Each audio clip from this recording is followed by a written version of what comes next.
A very special anniversary. We mentioned something happened almost 100 years ago, 90 years ago today to be exact. That something happened in Washington, D.C. that made Iowans pretty proud, didn't it? Absolutely, and I'm going to play a little audio, and it's from 90 years ago today, little crackly, but I think you'll get the idea of what we're trying to accomplish here. That you will preserve, maintain, and defend the Constitution of the United States. I do. And with that simple I do, Herbert Clark Hoover took the oath of office as the 31st President of the United States. That first voice you heard was the Supreme Court Chief Justice, William Howard Taft, himself a former president. You say, what does a president do when he leaves office? Well, in Taft's case, he became Chief Justice. For most, though, becoming president would be the highlight of a career resume, but not for Herbert Hoover. Herbert Hoover was born in West Branch, Iowa on August 10, 1874, and by the time he was 9 years of age, young Bertie, as he was called, was an orphan. He soon left Iowa to live with relatives in Oregon.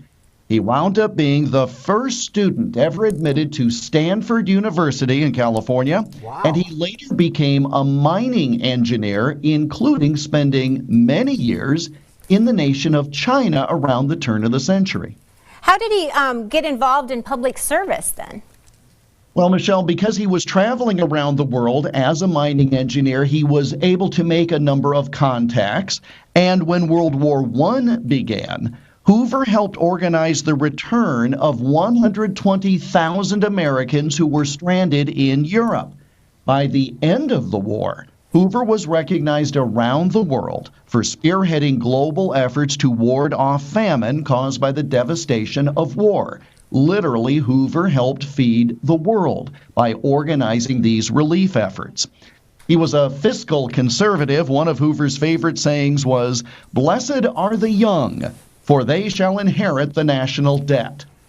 Sad, but true. Yeah, no question about that. But he was a pretty popular guy, too, truly a worldwide, and no wonder that both Democrats and Republicans, they wanted him to run for the nomination in 1920, right? Absolutely. Right after the war, everybody, it was sort of like Eisenhower 30 years later, where they didn't care if he was a Democrat or a Republican, they wanted him as their candidate. Well, he decided not to run for president in 1920. Instead, he became Secretary of Commerce, and that made him the first regulator of radio in America, long before television. By 1928, though, Hoover had declared himself a Republican and easily became his party's nominee. He was actually the overwhelming choice of all Americans to lead them. He got 58% of the popular vote in the 1928 election, no doubt due to this spiffy jingle.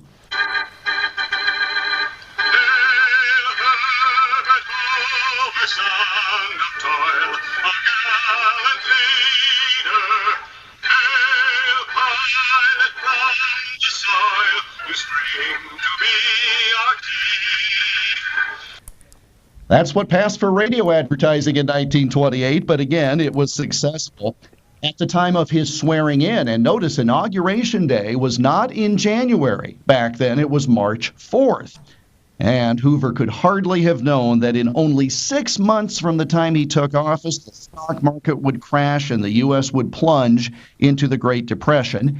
Hoover himself took the blame and was defeated for re-election by Franklin D. Roosevelt in 1932. But in later years, there was a bit of redemption for Hoover, correct?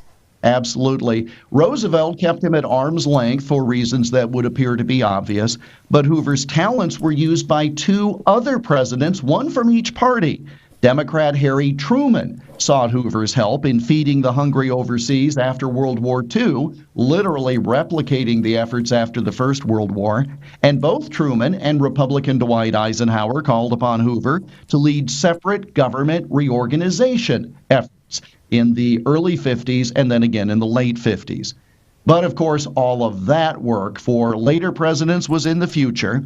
The future was filled with hope and optimism as the only native Iowan to become president took the oath of office on this date in 1929. And guys, that's 90 years ago this very date. Wow, yeah, we've been talking about a couple of those inaugurations that took place throughout the day. And again, you have to remember the Iowan became president on this day. That's very interesting, as always, Mr. Stein. And Mr. Stein, how many presidents who are from Iowa have dams named after them? Ooh. I'm going to go with, let's see, number of presidents born in Iowa who have dams named after them. I'm thinking one. Tricky. There you go. Good answer. Now, really cool stuff there. People want to go back and revisit some of the things you talked about today. And again, I remember that inauguration day was March the 4th, back for many, many years. How can they do so? IowaAlmanac.com has this story and all the stories we talk about. Also on Twitter and Instagram at Iowa Almanac. All right, buddy. You try to stay warm, okay? And then we will talk to you tomorrow morning when things will warm up a little bit in your neck of the woods as well as ours. We'll just break some furniture up and set it on fire in the corner. But you got to do what you got to do. Got taco sauce in there? Yeah. We've got some marshmallows, too. Maybe we'll make s'mores later. That'll work. All right, buddy. It's 8 minutes past 9 o'clock right now. Don't go too far.